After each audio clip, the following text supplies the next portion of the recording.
C'est étrange de se sentir somnole quand on écoute, on se détend et on devient somnole. Alors maintenant, prenons un moment pour nous installer plus profondément dans le lit et dans la relaxation. Le cadre de notre histoire ce soir peut vous sembler familier, douillet et réconfortant. Un endroit que vous savez pouvoir compter pour toutes ses qualités apaisantes. Et l'endroit où vous êtes en ce moment, blotti dans votre lit, peut bien vous apporter ce même sentiment de familiarité et de confort. Profitez de la sensation de votre tête qui s'enfonce dans l'oreiller, donnant à vos muscles du cou l'occasion de se détendre complètement, et accueillez la sensation luxueuse de tout votre corps qui s'apaise progressivement dans un état de repos profond. Même si vous ressentez une certaine tension ou des courbatures dans certaines zones de votre corps, sachez simplement qu'au fur et à mesure que vous continuez à vous détendre, elles vont toutes disparaître petit à petit, vous permettant de glisser dans un sommeil doux et apaisant. Pour l'instant, profitez simplement du confort de votre lit et aussi du confort de l'histoire de ce soir. Les gouttes de pluie tapotent doucement contre les persiennes de la chambre de Lily, dans son appartement parisien du Marais. Le rythme de cette averse matinale est la première chose qu'elle entend alors que son esprit passe des rêves à l'éveil. Elle écoute chaque goutte alors qu'elle éclate sur les vitres des toits d'ardoise, une par une. Elle les compte jusqu'à ce qu'il y en ait trop à suivre. Alors, elle laisse plutôt son esprit vagabonder alors qu'elles se fondent toutes ensemble comme les grains d'un chapelet. C'est la musique de la saison, pense-t-elle, le claquement de la pluie sur les zingues et le frémissement timide des feuilles de marronnier dans la cour. Elle sourit, imaginant la beauté des couleurs automnales le long de la Seine et l'enveloppement progressif de l'année.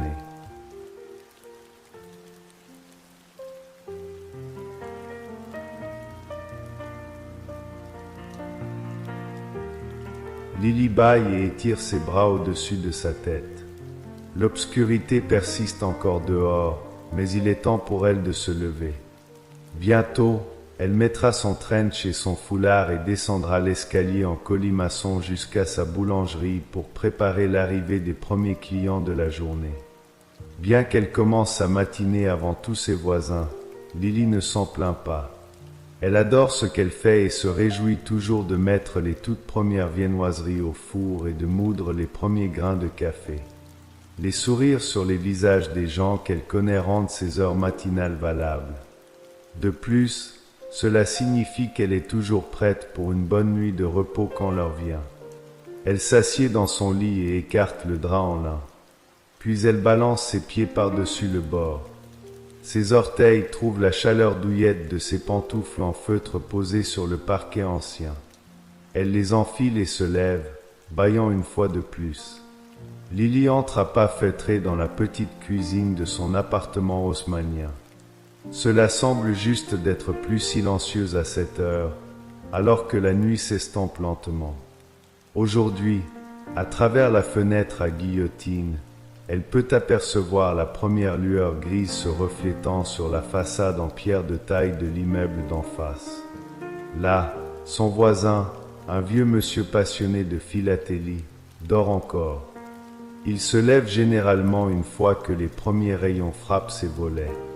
Après son café, il descend souvent au marché des enfants rouges pour ses courses. Lily soupire avec gratitude en pensant à tous les visages familiers et bienveillants de son quartier. Lily se dirige vers le comptoir et met la bouilloire en cuivre sur le feu pour son thé du matin. C'est un mélange fort de noir de Chine, sa boisson matinale préférée. Elle ajoute un nuage de lait et regarde les volutes crémeuses dessiner des marbruges dans la tasse en porcelaine. Elle la porte soigneusement jusqu'à sa chaise en osier près de la fenêtre de la cuisine. Elle s'assoit et porte la tasse fumante à ses lèvres. La première gorgée est toujours la meilleure. Elle accueille le goût corsé dans sa bouche. Le thé la réchauffe de l'intérieur, comme la chaleur d'un poêle en faïence par un jour frisquet. En regardant le ciel parisien à travers la vitre, Lily voit que les nuages ont formé une lourde couverture grise qui plane sur les toits. Il est peu probable qu'il y ait une accalmie dans la pluie aujourd'hui, pense-t-elle. Mais ce n'est pas une raison de s'inquiéter. Il pleut souvent comme ça à Paris en automne, et elle apprécie les sensations particulières qui accompagnent cette période de l'année. S'il n'y avait pas de pluie, elle n'aurait pas besoin d'enfiler ses pulls en cachemire ou de glisser ses pieds dans ses bottines en cuir verni. Elle ne pourrait pas porter ses foulards en soie ou utiliser son parapluie transparent taché de peinture, acheté chez un artiste du Pont des Arts. Vraiment, la pluie parisienne est facile à apprécier tant que vous avez un coin douillet et une tasse chaude.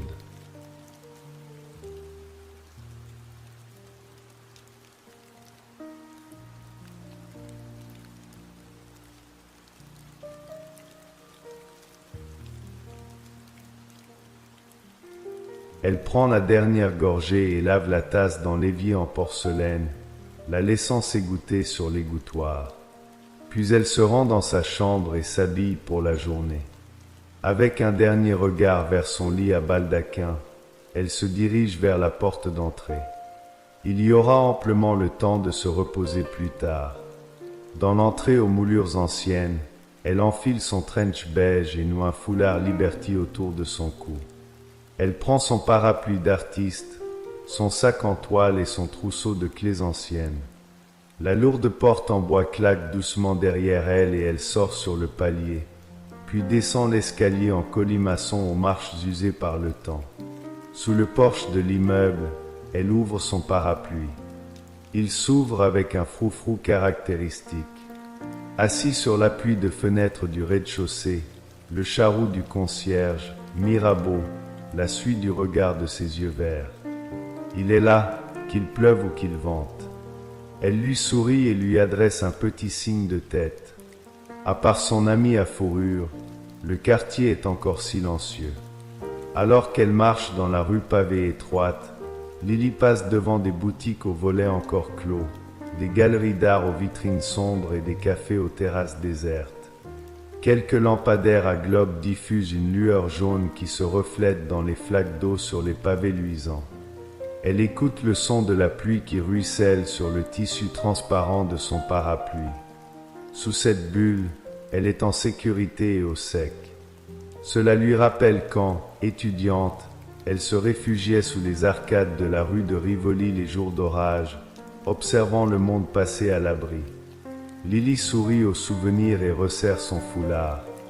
Elle enjambe une flaque devant la boulangerie traditionnelle d'à côté, dont l'odeur de pain chaud commence à peine à s'échapper, et poursuit son chemin vers sa propre boutique. Au coin de la rue, la porte de sa boulangerie, par un jour de pluie, apparaît.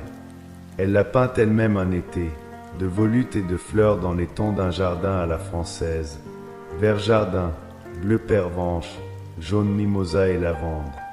Même dans la grisaille, elle resplendit comme une promesse de couleur. Lily sort une clé en laiton ancien et l'insère dans la serrure de la lourde porte en chêne. Elle grince en s'ouvrant, révélant l'intérieur sombre et silencieux de la boutique. Elle secoue son parapluie, le pose dans le seau en zinc prévu à cet effet, et actionne l'interrupteur. Les lumières de la boutique, douces et tamisées, s'allument, éclairant les tables en bois brut, les étagères de livres en désordre et le comptoir de marbre veiné. Elle soupire de contentement. C'est bon d'être de retour. L'odeur familière des grains de café fraîchement moulus, de la farine de meule et du beurre AOP demi-sel l'accueille, persistante depuis la veille au soir. Il y a aussi une nuance de poudre d'amande et de rhum des babas qu'elle a préparé en fin de journée. Dans son esprit, elle passe en revue la journée. Des croissants, bien sûr, mais aujourd'hui, il lui faut absolument commencer la tarte au potiron. C'est la saison.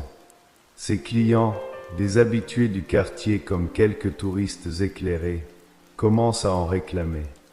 Certains en prennent une part sur le pouce, d'autres réservent une tarte entière pour un dîner en famille. Elle se dirige vers le petit coin salon et se baisse pour brancher la guirlande de lumière en forme de petite lampe tempête qui pend au plafond. Elle s'allume en scintillant doucement. Un instant, Elle s'arrête et son esprit se calme. Lily prend une profonde inspiration et regarde les lumières. En expirant, une sensation de calme l'envahit. C'est important de ralentir et de profiter des petits moments, pense-t-elle. Après tout, ce sont eux qui font le charme de la vie.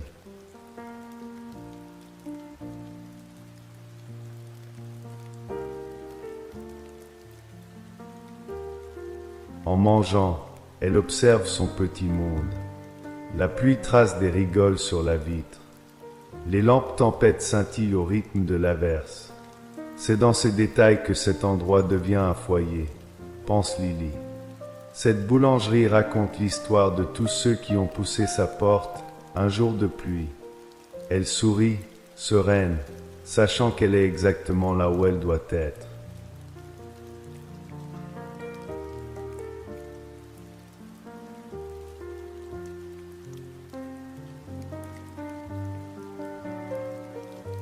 Les gouttes de pluie frappaient les fenêtres à la française de la chambre de Lily. Parfois, une bourrasque plus forte chassait l'averse contre les vitres avec un claquement sec. Lily était allongée sous l'édredon, les yeux fermés, à écouter le concert de l'orage qui s'apaisait et reprenait. Ça va être une journée bien ventée, songea-t-elle. Ses derniers instants au lit avant le réveil étaient parmi ses préférés, quand ses pensées étaient encore floues et empreintes de rêves. Bientôt, un bâillement la saisit. Elle s'étira longuement, fit quelques rotations des chevilles pour les déverrouiller, puis prit une grande inspiration. L'air sentait l'humidité et le bois ciré. Juste une minute de plus. Une nouvelle rafale secoua les branches du vieux marronnier dans la cour intérieure, envoyant une volée de gouttes crépiter sur la vitre. Les jours comme celui-ci l'excitaient. Quand les éléments se déchaînaient dehors, cela l'incitait, elle, à sortir des sentiers battus. Elle s'assit au bord du lit et enfilait ses chaussons. Il faisait encore nuit noire sur Paris. Lily se levait toujours bien avant le quartier, mais elle aimait cette solitude matinale, être celle qui allumait les premières lumières dans la rue. Elle passa dans la cuisine, alluma la bouilloire en cuivre et prépara son thé, un lapsang souchong fumé, sans lait aujourd'hui, pour changer. Elle s'installa avec sa tasse sur le siège capitonné sous la fenêtre. Dehors, le ciel était un lourd drap gris plaqué sur les toits d'ardoise, et le vent faisait danser la pluie en oblique. Un temps à se couvrir, décida-t-elle. Une fois sa tasse vidée et rincée, elle s'habilla, un jean, un pull en laine fine et ses bottines. À l'entrée, elle enfila son trench, enroula une longue écharpe en cachemire autour de son cou, un cadeau de rose, une cliente devenue amie, et attrapa son parapluie, un modèle solide acheté au BHV. La porte de l'appartement se referma dans son dos. Sur le palier, l'escalier en colimaçon descendait dans la pénombre. Dans la cour, le vent lui fit presque lâcher son parapluie en l'ouvrant. Elle s'arc-bouta et commença à marcher. La rue était déserte. Les pavés luisaient sous la lueur des réverbères à globes. Elle passa devant la boutique du brocanteur, aux vitrines pleines d'objets mystérieux, et salua du regard le chat gris qui dormait sur un velours dans l'embrasure. Près de la boulangerie traditionnelle, l'odeur du pain cuit au feu de bois commençait à peine à filtrer. Elle aperçut enfin la porte colorée de par un jour de pluie, son oasis. En approchant, une bourrasque soudaine retourna son parapluie avec un craquement sinistre. La toile était déchirée, l'armature tordue. « Adieu, vieux compagnon », pensa-t-elle en poussant un soupir. Elle se précipita vers la porte, sortit ses clés et se réfugia à l'intérieur. Une fois à l'abri, elle alluma les lumières. L'odeur du café et de la pâte feuilletée de la veille l'enveloppa comme une couverture. Elle brancha les guirlandes de lampes tempête. Leur scintillement la réconforta. Ce matin-là, au lieu de ses viennoiseries habituelles, elle se sentait l'âme aventureuse. Le vent lui soufflait d'innover. Elle se souvint d'un vieux livre de recettes de sa grand-mère, trouvé dans une boîte au marché aux livres de la rue Brancion. Elle l'avait rangé dans l'armoire de la réserve, entre les sacs de farine de sarrasin et les bocaux de confiture de coin. Elle l'ouvrit à une page cornée, intitulée « Pommes rôties pour les jours de froid ». En marge, de l'écriture fine de sa grand-mère, parfait avec une crème vanille. C'était décidé. Elle rassembla les ingrédients, de belles reines des rainettes du marché, du beurre de micelle, de la cassonade, des noisettes du Piémont concassé, des flocons d'avoine, de la cannelle et de la cardamome. Elle évida délicatement les pommes avec un couteau d'office, comme sa grand-mère lui avait appris. Puis elle prépara la garniture, le beurre ramolli travaillé avec la cassonade et les épices, puis les noisettes et les flocons d'avoine. Elle farcit généreusement les pommes et les disposa dans un plat à gratin en terre cuite, avec un fond d'eau et un filet de calvados. Alors qu'elle les enfournait, la porte tinta. C'était Rose, justement, les joues rougies par le vent, un petit chapeau de feutre couvert de gouttelettes. « Quel temps, ma chère ! J'ai failli m'envoler place de la Concorde », lança-t-elle en riant. Lily lui servit son café habituel et lui raconta son projet de pommes rôties. Rose, dont les yeux pétillaient toujours de curiosité, fut conquise d'avance. Peu après, Monsieur Duval arriva, puis la jeune fleuriste de la rue de Bretagne, puis un couple de touristes anglais perdus mais ravis de trouver un abri si chaleureux. Tous avaient l'air d'avoir livré bataille aux éléments. Quand les pommes sortirent du four, dorées, gonflées et caramélisées, un parfum de fruits cuits, de noisettes grillées et d'épices envahit la boutique, se mêlant à l'odeur du café. Lily les dressa sur des assiettes avec une cuillère de crème fraîche vanillée. Elle servit tout le monde et s'apprêtait à rejoindre Rose quand celle-ci disparut subitement, sans même avoir goûté. Intriguée, Lily commença à distribuer les desserts. C'est alors que Rose revint, tenant à la main un long paquet plat, enveloppé dans du papier kraft et noué d'une ficelle rouge. « Pour toi, de la part de tes fidèles sujets », dit Rose avec un clin d'œil. Déconcertée, Lily défit le paquet. À l'intérieur, un magnifique parapluie, une toile noire sobre, mais dont le manche était une poignée en bois sculptée en forme de tête de renard, d'un travail exquis.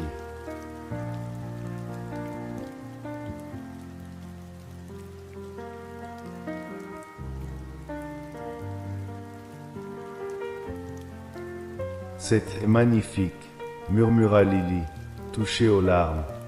Elle leva les yeux et vit tous les clients lui sourire. Monsieur Duval hochait la tête, la fleuriste faisait un petit signe. C'était un cadeau de tous. On l'a trouvé chez un artisan, rue Dauphine, expliqua Rose, pour remplacer ton soldat tombé au champ d'honneur. Lily les remercia, le cœur chaud. Elle coupa les 2 dernières pommes, en donna une à Rose et garda l'autre. Assises ensemble près de la vitre, elles regardèrent le vent faire voler les feuilles mortes et les parapluies sur le boulevard. Ici, à l'intérieur, régnait la chaleur, le parfum des pommes cuites et la douce certitude de l'amitié. Le premier son qui berça Lily à son réveil fut le crépitement doux et régulier de la pluie. Pas un souffle de vent, juste la mélodie apaisante de l'eau sur les toits. Elle souriait, les paupières closes, savourant ces instants suspendus entre sommeil et éveil. Aujourd'hui était un grand jour, l'après-midi, elle organiserait son goûter de sablé d'hiver annuel. Elle avait préparé plusieurs fournées de pâtes sablées la veille, mais il restait encore les sablés au chocolat et les décorations à faire. C'était l'un de ses moments préférés. La boutique se transformait en atelier joyeux, rempli des rires des enfants du quartier et du sérieux appliqué des adultes redécouvrant le plaisir de décorer des biscuits. Elle se leva, mit ses chaussons et sa robe de chambre en velours côtelé.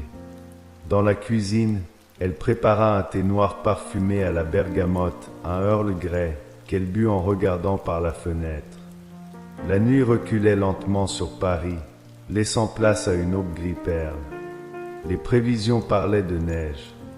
Et si cela arrivait? Songea-t-elle avec une pointe d'excitation.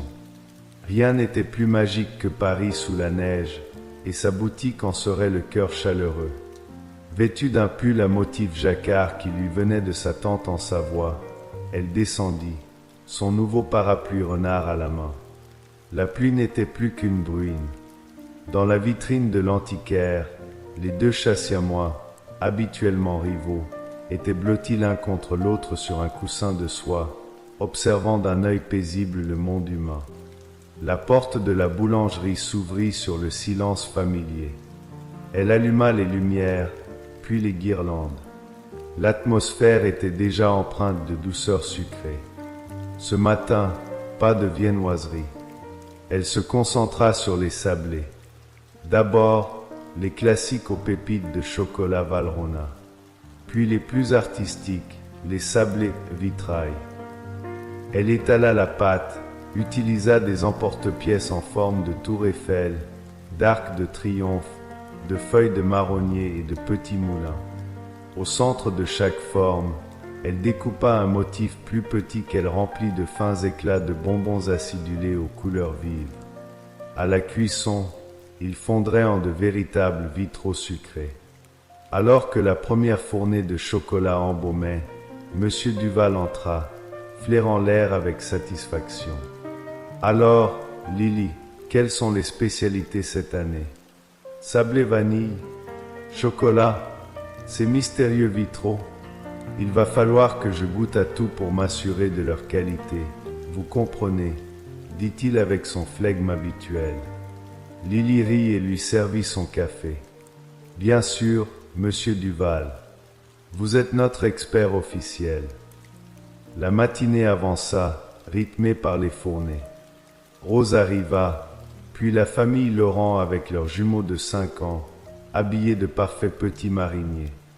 La boutique commença à s'animer d'une agitation douce. Lily sortit toutes les décorations, des perles en sucre, des vermicelles multicolores, des paillettes alimentaires argent et or, des petits soldats en chocolat, des flacons de glaçage. Elle installa tout sur les grandes tables en chêne et suspendit un arbre à sablé, métallique dans un coin, où chacun pourrait accrocher son plus beau chef-d'œuvre. Quand les sablés vitrail sortirent du four, ils étaient superbes. Les bonbons avaient fondu en de petites fenêtres translucides, rouge rubis, vert émeraude et bleu saphir, sertis dans le biscuit doré. Un murmure d'admiration parcourut la boutique.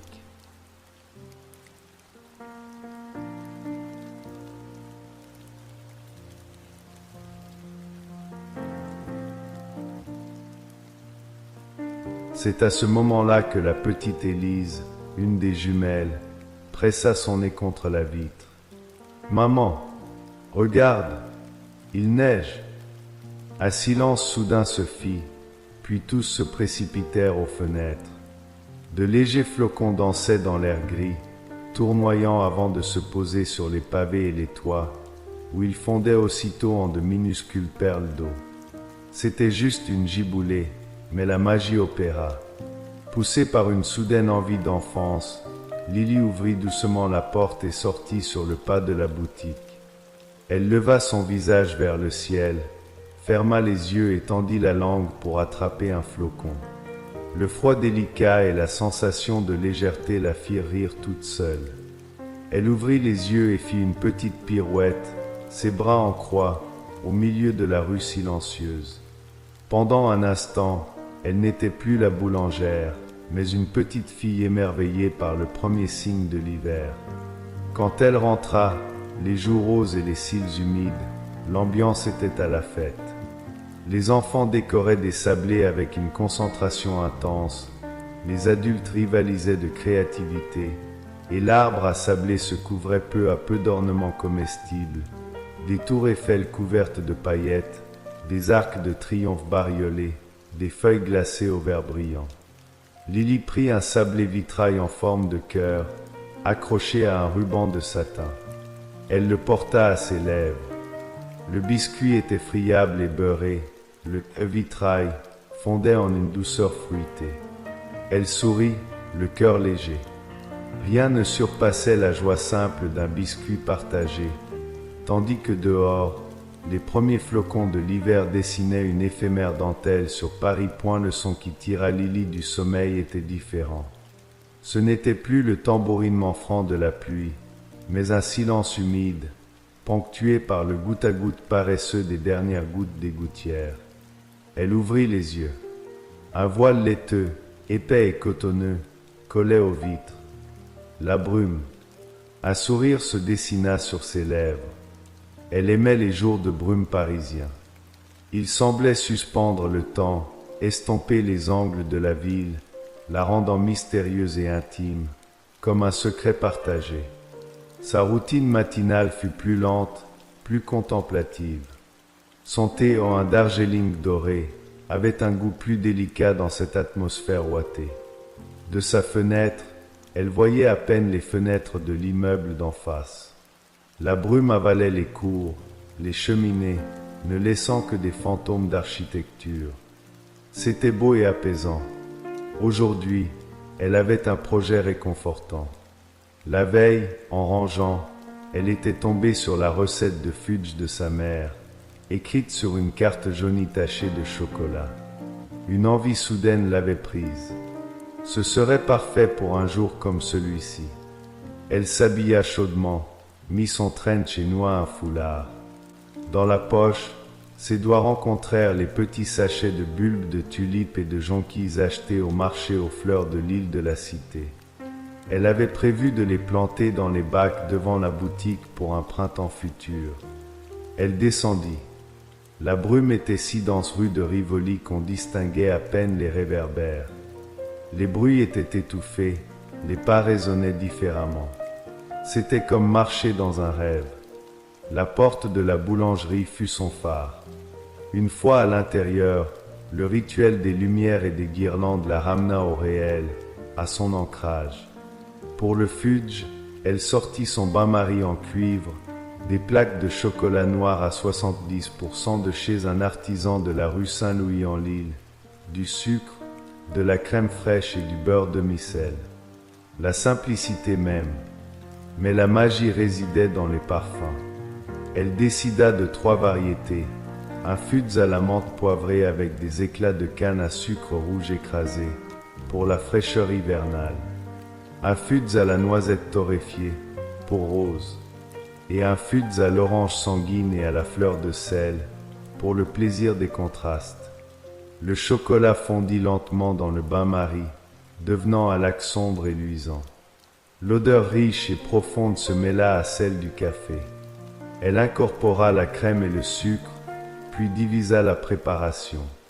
Pour la menthe, quelques gouttes d'extrait pur et les éclats de bonbons écrasés au rouleau. Pour la noisette, du praliné maison et des noisettes entreposées en couronne. Pour l'orange, du zeste finement râpé et des écorces confites taillées en lamelles. Alors qu'elle versait le fudge à l'orange dans son moule, la porte tinta. Rose apparut, émergeant de la brume comme une apparition, les cheveux perlés de minuscules gouttelettes. « Je me suis perdue 3 fois entre ici et chez moi », s'exclama-t-elle en riant. « Cette brume, on se croirait dans un roman de Simenon.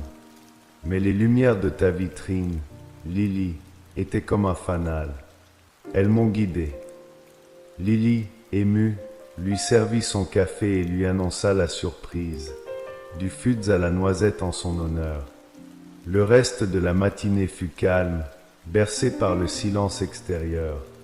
Quelques clients arrivèrent, fantômes sortant de la brume pour se réchauffer. Lily avait versé le fudge dans des cadres qui prenaient maintenant lentement.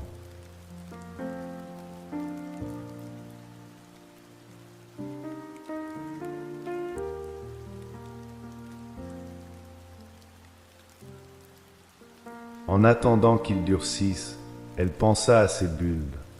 Elle sortit dans la brume, son tablier toujours noué, et commença à creuser la terre humide des bacs en fer forgé devant la boutique. Le sol était froid et fertile. Elle plantait méthodiquement, espérant des jaunes, des rouges, des blancs pour le printemps. Soudain, elle entendit un pas léger. C'était Rose, qui avait enfilé une veste. « Je ne peux pas te laisser faire ça toute seule par ce temps, » dit-elle. Et puis, jardiner dans le brouillard, c'est plutôt poétique, non? Ensemble, elles plantèrent les derniers bulbes, parlant à voix basse comme si la brume portait les voix. Elles évoquèrent les souvenirs de la boutique, la fois où le chat du voisin avait volé un éclair entier, le Noël où ils avaient tous chanté des chants de Nolé en buvant du vin chaud, les étés où les touristes s'asseyaient sur le trottoir avec leurs glaces. Quand elles eurent fini, recouvertes de terre et de brume, elles rentrèrent. Le fudge avait pris. Lily le découpa en carrés parfaits, brillants et denses. Elle offrit le premier carré à la noisette à Rose. Elles s'assirent près de la vitre, là où le monde extérieur n'était plus qu'une nappe de ouate grise. Le fudge fondait dans la bouche, riche, onctueux, avec le croquant des noisettes. C'était la douceur absolue. Lily regarda les guirlandes scintiller, reflets de chaleur dans la pénombre du jour. Sa boutique était plus qu'un commerce. C'était un port d'attache, un phare dans la brume, un endroit où, peu importe le temps qu'il faisait dehors aux pluies battantes, vent hurlant, neige éphémère aux brumes silencieuses, on trouvait toujours un peu de chaleur humaine et la douce promesse d'une madeleine, d'une pomme rôtie, d'un sablé ou d'un carré de fudge, partagé entre amis. Et tandis que la brume enveloppait Paris, à l'intérieur de par un jour de pluie, tout était lumière, douceur et paix.